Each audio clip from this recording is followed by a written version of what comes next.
Welcome dear students. आज हम mathematics 7 exercise 1.1 question number 6 करेंगे। आपका क्वेश्चन है round off the following decimal to the nearest whole number. आपको सबसे करीब जो होल नंबर है उसका राउंड ऑफ करना है। राउंड ऑफ करने से पहले जो है वो आपको ये बात समझनी है कि राउंड ऑफ हमेशा होल नंबर के लिए करने के लिए पॉइंट से लेफ़्ट साइड वाले डिजिट को देखा जाता है जो कि 0 है। राउंड ऑफ करने के लिए आपको जो राइट साइड पे नंबर है अगर वो नंबर 5 है या 5 से ऊपर है तो हम जो लेफ़्ट साइड वैल्यू है उसमें 1 को प्लस कर देंगे। दोबारा सुने, अगर आपका राइट साइड वाला नंबर जो डेसिमल से राइट साइड पे है अगर वो 5 है या 5 से आगे है यानी कि 6, 7, 8 और 9 है तो हम जो राइट साइड वाला होल नंबर है उसमें 1 को ऐड कर देंगे। तो ये क्योंकि 5 है इसलिए हम 0 में 1 को ऐड करेंगे तो आपकी राउंड ऑफ वैल्यू जो है वो आएगी 1। नेक्स्ट क्वेश्चन है आपका 7.95। पॉइंट से जो हम राइट साइड वैल्यू है वो देखेंगे जो कि 9 है। 9 चूँकि 5 से बड़ा है इसलिए हम इसमें 1 को ऐड कर देंगे। तो 7 में 1 को ऐड करेंगे तो आपका जो होल नंबर है वो आएगा 8। इसी तरह से जो आपका नेक्स्ट क्वेश्चन है वो है 0.333। आप पहले डेसिमल को देखेंगे पॉइंट से राइट साइड पे जो कि 3 है जो कि 5 से छोटा है। अगर वो 5 से छोटा है तो हम इसमें कोई भी नंबर ऐड नहीं करेंगे। अगर आपका जो राइट साइड वाला नंबर है वो 5 से छोटा है तो हम जो लेफ़्ट साइड वाला नंबर है उसमें कोई चेंजिंग नहीं करेंगे, इसलिए इसका जो राउंड ऑफ वैल्यू है वो आएगी 0। ठीक है, अगला क्वेश्चन है आपका question number 7। Express the following fractions to the decimal of decimal places given in the brackets. आपको ब्रैकेट्स में डेसिमल प्लेसेस बताए गए हैं कि अप टू कितने डेसिमल पॉइंट्स आपको फाइंड आउट करना है, दैट इज़ 1/33 टू डेसिमल।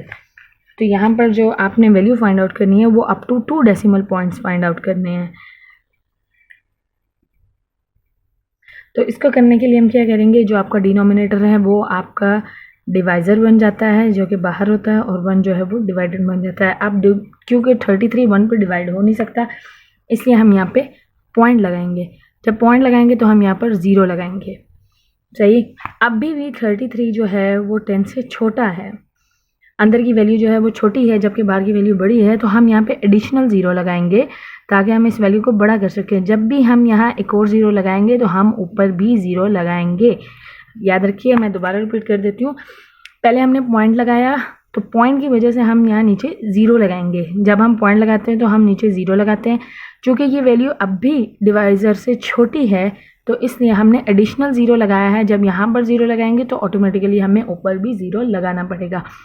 अब हम 33 को किसी ऐसी वैल्यू से मल्टीप्लाई करेंगे जो कि इसके करीब तरीन हो या इसके बराबर हो। तो हम 33 को 3 से मल्टीप्लाई करके देखेंगे।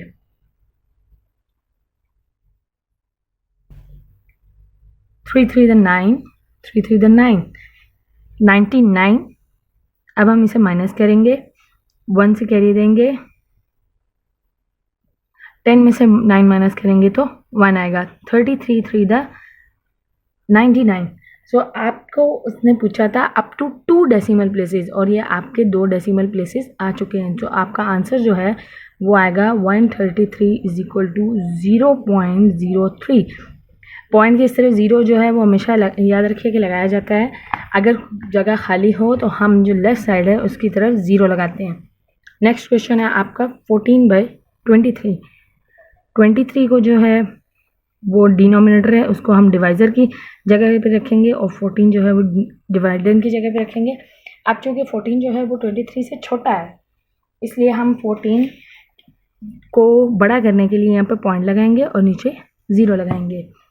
तो 23 को किसी ऐसे नंबर से मल्टीप्लाई करेंगे जो इसके करीब तरीन हो या इसके बराबर हो।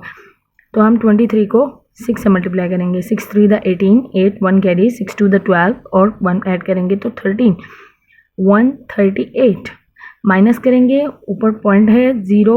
23 को हमने 6 से मल्टीप्लाई किया है तो हमारा जो आंसर है 0 में से 8 माइनस नहीं हो सकता, इससे कैरी लेंगे। 10 में से 8 निकाला 2। चूँकि उसने हमसे पूछा था अप टू 1 डेसिमल प्लेस तो हम इसको मज़ीद सॉल्व नहीं करेंगे।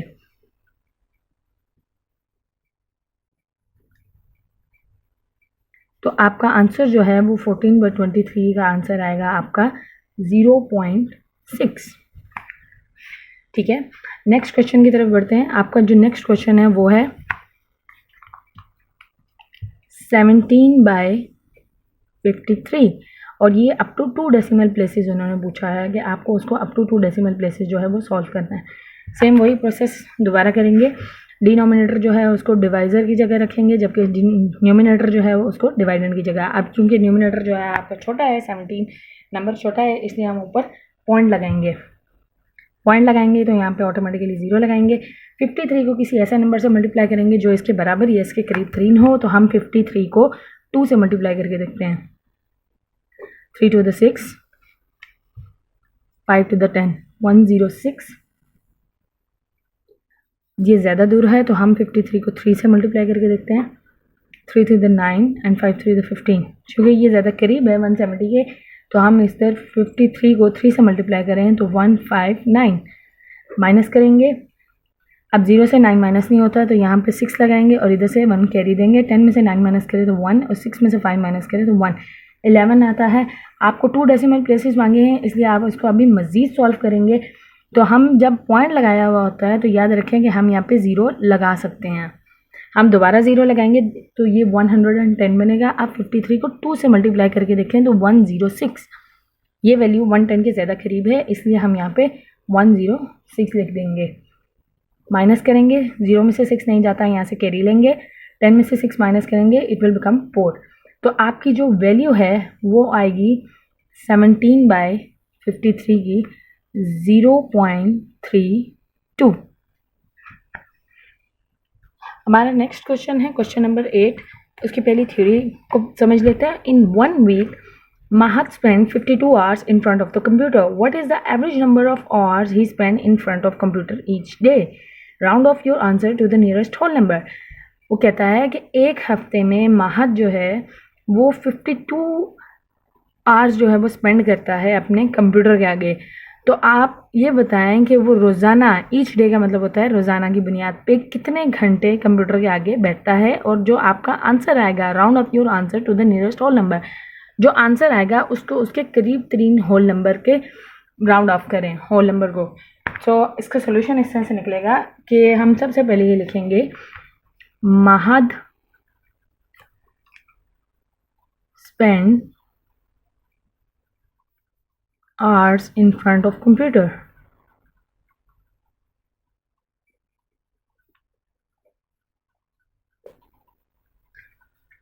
(52).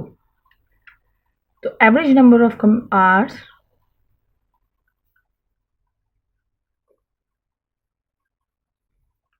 spent in 1 day, ये हमें फाइंड आउट करना है।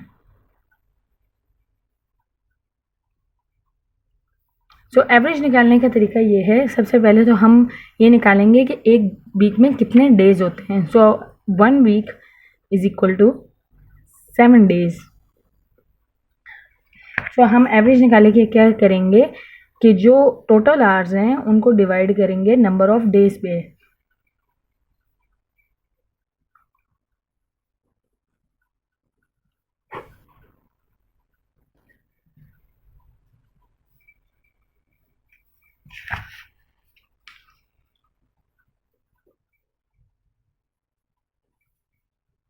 अब हम 7 को 52 से डिवाइड कर लेंगे। डिवाइड करने के लिए हम यहाँ पे रफ करेंगे 52, 7 द 49। माइनस करेंगे, 2 में से 9 नहीं जाता तो यहाँ से कैरी लेंगे। 5 इसको 12 बनेगा, 12 में से 9 माइनस किया तो 3। अब हम पॉइंट लगाएंगे, जब हम पॉइंट लगाएंगे तो यहाँ नीचे 0 लगाएंगे।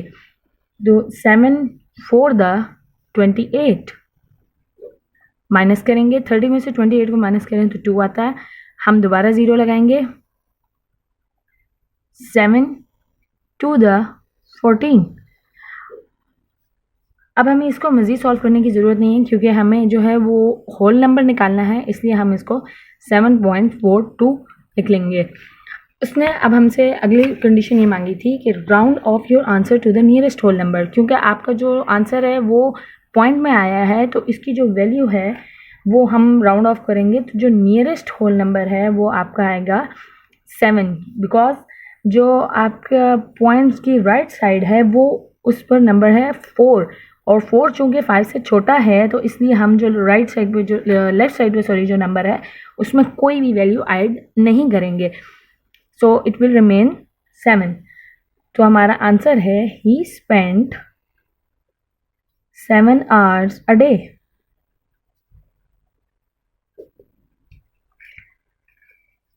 नेक्स्ट क्वेश्चन है आपका द लेंथ ऑफ 4 इंसेक्ट्स। जो लेंथ है 4 इंसेक्ट्स की वो है 0.02 centimetre, 1/8 centimetre, 0.1 centimetre and 2/3 centimetre. Arrange the length in descending order. आपको 4 इंसेक्ट्स की जो है वो लेंथ दी गई है और उसको आपको डिसेंडिंग ऑर्डर में करना है। मैंने वैल्यूज़ दिखती हैं। अब हमें इसको डिसेंडिंग ऑर्डर में करने से पहले इनकी वैल्यूज़ फाइंड आउट करनी पड़ेंगी ताकि हम इसको पॉइंट्स में ला सकें और इसको सॉल्व कर सकें। सो आपको 1/8 और 2/3 की जो है वो पॉइंट में वैल्यू फाइंड आउट करनी है। सबसे पहले हम 1/8 को सॉल्व कर लेते हैं। 1 और 8, अब चूँकि 1 छोटा है इसलिए पॉइंट लगाएंगे 0, 8 1 द 8। आप चाहें तो इसको 2 डेसिमल पॉइंट्स भी सॉल्व कर सकते हैं। माइनस करेंगे 2 और 0 लगाएंगे बिकॉज हमने पॉइंट लगाया हुआ है। सो 8 to the 16 माइनस करेंगे 4, 0, 8 5 the 40। सो आपकी जो 1/8 है इसकी वैल्यू आई है 0.125। इसी तरह हम 2/3 की वैल्यू फाइंड आउट कर लेंगे।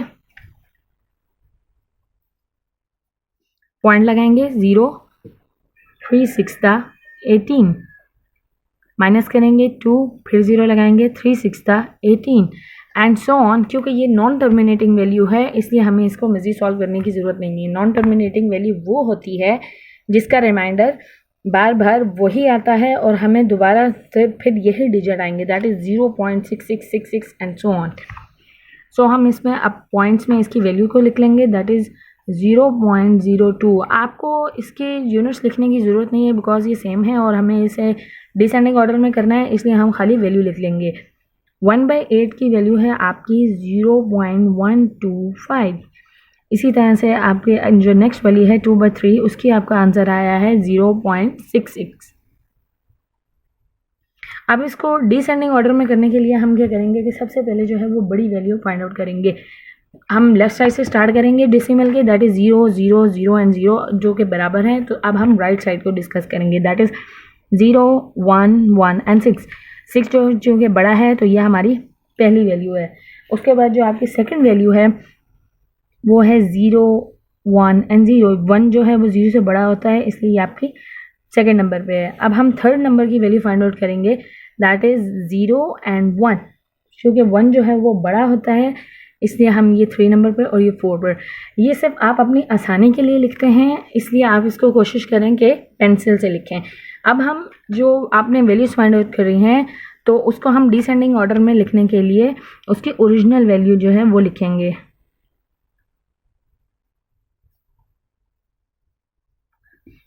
ज़ीरो 0.66 की जो ओरिजिनल वैल्यू है दैट इज़ 2/3। लगाएंगे। दूसरे नंबर पे आपकी वैल्यू है 0.125। तो 0.125 जो है आप इसके साथ आप यूनिट लिख सकते हैं, दैट इज़ सेंटीमीटर। 0.125 की जो ओरिजिनल वैल्यू है दैट इज़ 1/8 सेंटीमीटर। इसी तरह से जो आपकी थर्ड नंबर पे वैल्यू है that is 0.1 centimetre and the next one is 0.02 centimetre. Next question है आपका question number 10, that is the cost of 4 items on a menu are ₹9, ₹0.99, ₹9.99 and ₹19.99. Order this cost from least to greatest. Least to greatest मतलब हमें इसे ascending order में करना है। आपको 4 items की कॉस्ट बताई गई है कि उनकी कितनी कीमत है और हम इसको अब लिख लेंगे, दैट इज़ आपके सामने ये वैल्यूज़ लिखी हुई हैं। अब हम इसको लीस्ट टू ग्रेटेस्ट की तरफ लेके जाने के लिए हम सबसे पहले जो है इनकी यूनिट को उठाएंगे ताकि हमें इसका असेंडिंग ऑर्डर फाइंड आउट करने में आसानी हो। 0.99, 9.99 एंड 19.99। सो हम इसको असेंडिंग ऑर्डर में करना है, छोटे से बड़े की तरफ। सो जो आपकी सबसे पहली वैल्यू है that is from left side, that is 9, 0, 9 and 19। सो सबसे छोटी वैल्यू जो है वो आपकी है 0, तो हम इसको लिख लेंगे। नंबर 2 पे जो है वो आपकी वैल्यू है 9, बिकॉज यहाँ पे 9 पॉइंट्स आगे समथिंग है और ये 19 है लेफ्ट साइड पे, जो कि दोनों बड़े हैं, इसलिए 9 जो है वो इनसे छोटा है, हम नंबर 2 पे ये लिखेंगे। और नंबर 3 पे जो वैल्यू है वो आपकी ये आएगी, because 9.99 and that is 19, it is 9। So number 3 पे आपकी वैल्यू आएगी और नंबर 4 पे ये वैल्यू आएगी। अब हम इसको लीस्ट टू ग्रेटेस्ट इसकी वैल्यू लिख लेते हैं, that is from least to greatest. So आपकी जो पहली वैल्यू है उसको हम उसकी ओरिजिनल फॉर्म यूनिट के साथ लिखेंगे, दैट इज़ ₹0.99, कॉमा लगाएंगे, ₹9 एंड ₹9.99 एंड ₹19.99। आई होप आपको मेरी वीडियो अच्छी लगी होगी। नेक्स्ट क्वेश्चन जो है वो मैं इंशाल्लाह आपको नेक्स्ट वीडियो में समझाऊंगी। Thank you so much.